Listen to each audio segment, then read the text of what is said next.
the CEO of Nucleus Software. He joins us right now. Mr. Dusad, so good having you. Thank you so much for joining in. Neeraj here. Good morning. So our guest editor Ramesh Damani is bullish on this theme of financial inclusion through digitization. Tell us the kind of work that you've done and what are your thoughts on how this will move ahead, this whole theme? For a change, the work that is happening at Nucleus Software is certainly in the league of what Ramesh just talked about. In Sweden, we have created a technology which would help our banks pull out the hundreds of thousands of ATMs that have been installed over the last couple of decades. However, we will, despite that, our ATM penetration ratio is very, very low, 18 for 100,000 people as against 180 in Russia for 100,000 people. So I think, as Ramesh very correctly mentioned, we are going to leapfrog just the way we did not have to lay landlines for achieving the telecom penetration. I guess we will most probably, in all likelihood, not have to go put more ATMs. We will, in fact, over next 3 to 5 years, at the most 7 to 10 years, we will be slowly moving in the direction of what Sweden has done, because we have created a technology, and there are of course other players also working in the same domain. But we have created a technology which helps do peer-to-peer payments in an offline manner. For a country like ours, where internet is still few years away when it comes to remotest of the villages, and likewise the power is even at least few years away, even with the cities, with some of the cities. So you need a system which would help, which will function without power, without network, smoothly. So we have created a device and a system which helps you do payments, or let's say a period of 6 months without recharge, and there is no need for any network on this particular for operating this device. So this is a world-class innovation coming from India, and when we announced this product early last month, one of the US sites mentioned that we are creating billion ATMs coming out of India. The way this system works is you need to have a smartphone to download to withdraw money on your purse, and then you can take this purse to anywhere and everywhere, because other people would also have a similar device. Sure. And then you would be able to transact. Okay. Mr. Dusad, stay on, because we also have Ashutosh Pandey, who is the founder and chief innovation officer at PASE. And Ramesh, if you would have some thoughts or questions for either Vishnu Dusad or Ashutosh. Yeah, I'll ask Ashutosh and Vishnu, both of them. It sometimes seems to me a chicken and egg situation that you're facing with. How do you seed the market so that people start using it, and how do you use it without seeding the market? So what are your thoughts on that? How do you bring it to the population? Are you using direct strategies, indirect strategies? Just give us some color on that. Ashutosh, maybe you want to start in? Sure, yeah. You hit it correctly that it starts with the chicken and egg, but where we stand is we are coming as a technology service provider. One of the key themes that we are working on is that we are looking at cryptocurrency, we are looking at crypto tokenization, but we want to work with the publishers of currency. We want to work with the current players in the industry. So starting with the players in the industry, we are looking at working with the banks. We are doing some trials already in India. And as part of that, what we see is that for the banks, we are solving their last mile problem. When we look at the cost of cash, what it costs the bank to fill the ATMs with physical currency, and the overall time it takes when a bank receives, a remote bank branch receives funds, cash funds, for it to come to the treasury. This is the first area that we are attacking with our technology. Once we have addressed this with the banks and they have seen a return on investment, from this B2B play, we will then move to a C2C play. And this is when over, let's say, 3 to 5 years, we will see consumers or individuals making payments to each other using our technology. Mr. Dusad, let's talk about the other part, because, you know, I understand that you are in talks with banks, MFIs, NBFCs, as well as small finance banks already. Give us an insight on what the action plan is, because banks being on board with a platform like yours is a very integral part, and perhaps the chicken, or I don't know what comes first, the chicken or the egg. But yeah, that will definitely be the starting point of this kind of a model. I'm very happy to let you know that whatever discussions we have had, they have been extremely encouraging. Our existing customers, they are able to appreciate the impact of this technology, and some of them have indicated interest in doing pilots. So that is what we are working with our existing and prospective customers. And we see this progressing reasonably well. What we are intending to do is do a pilot in a village where the village would be completely cashless, and of course the cost would be minimal.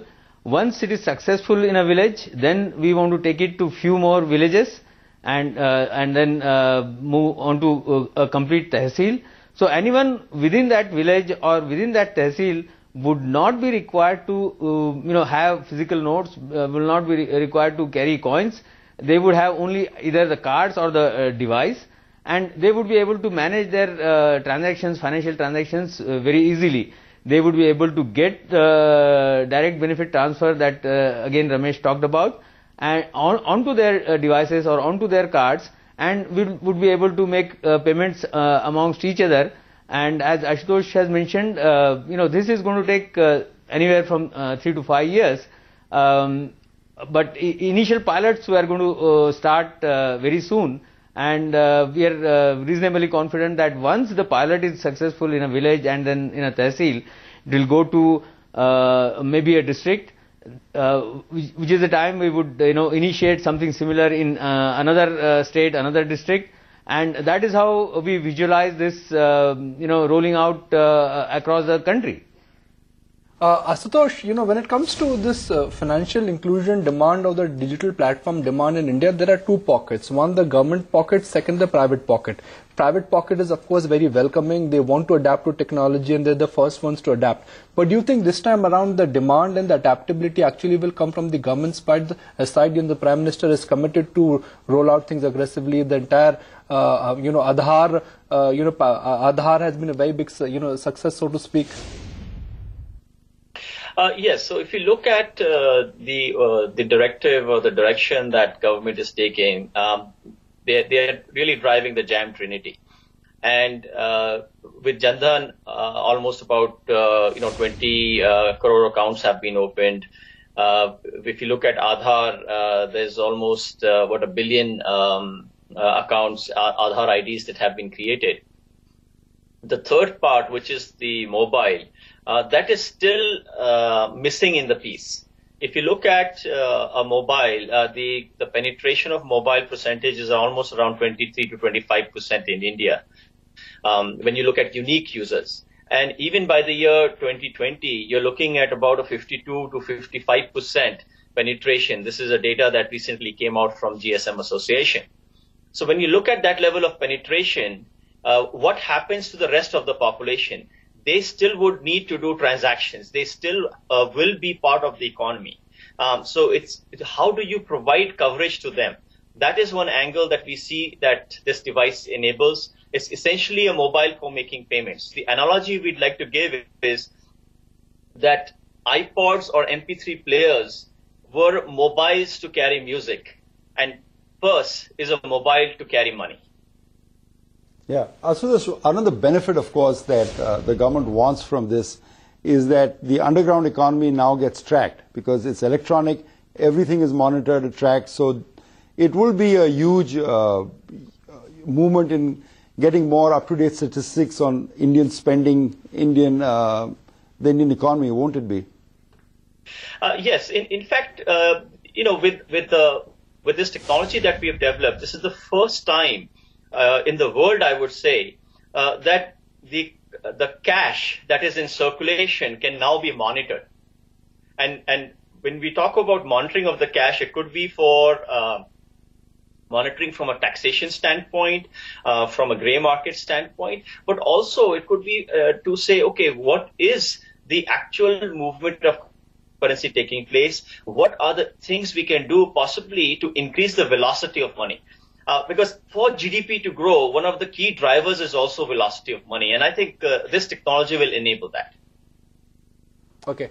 Gentlemen, really appreciate your time. So glad you could join us, and thank you for outlining the big mega opportunity which surely will change the life for how we would be doing financial transaction and how the financial sector in general would change in coming years. And this is really going to be disruptive stuff going forward, and that's where I think the opportunities.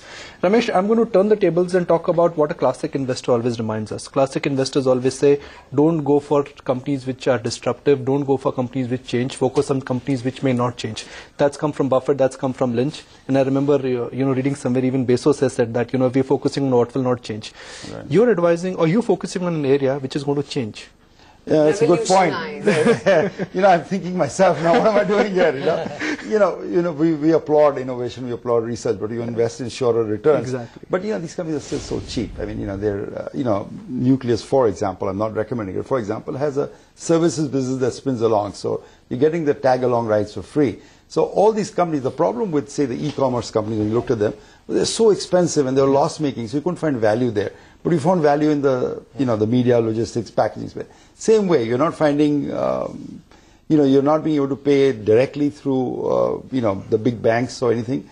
But all these companies, because market is not recognizing the potential for these, they're still, very, very modestly priced. So you're not paying any great premium for them. So typically when you invest, how much do you allocate to these themes? How much of your total portfolio goes to some of these so-called new themes? I'm very unscientific about it. Okay. I wake up this morning and what I get. And I wish I had a formula. I mean, often people ask me to put 5% of money there, 10% of money there. Sometimes which side of the bed I wake up on. It's like the great gold rush, right? And then you didn't buy the mining companies, but you probably bought Levi's or some of the other companies. That's a classic example which I give everyone. Levi's jeans has family. But the anchor stocks, which we've discussed, or the anchor themes of your portfolio, are they still dominated by consumer names? Consumer names, technology names, construction companies. I mean, they've been a great place to be in. I think they've been, as I've said before, that, people I won't win any points on the last three, but I'm happy if 2016 is more like 2015. We weathered a lot of stuff in 2015, Greek crisis, Fed raising rates, whatever, but great stocks give you great returns, and I'm hoping 2016 will do a bit of that. Yeah, actually, probably a lot of people are doing that, right? As long as the main market stays stable, doesn't fall too much, right. Ancillary bull market. There's always a bull market my somewhere. Only worry this time is that... That's my quote. I know, that's why I looked at you when I said it. My only worry this time is that 2014-15 have been years of unusual volatility. So we've seen Fed, we've seen Greece, we've seen China. Global VIX never went north of 20. Right, correct, exactly. The very low volatility for the Dow, basically, at that time.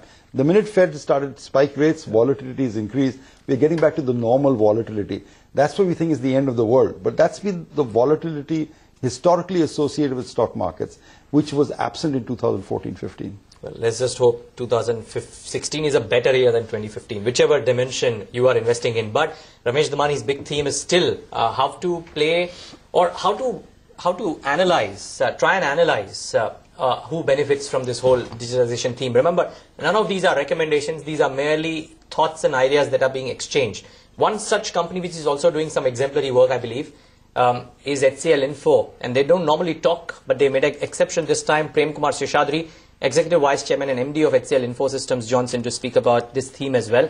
And good having you. Thank you so much for joining in. My simple question is, what's the role that you've played in the large database projects like UID? Because that is something that we're talking about right now. No, I mean, I think, let me try and articulate that. Our role with respect to data is not directly connected with some of our projects, but that is something that we are doing even otherwise.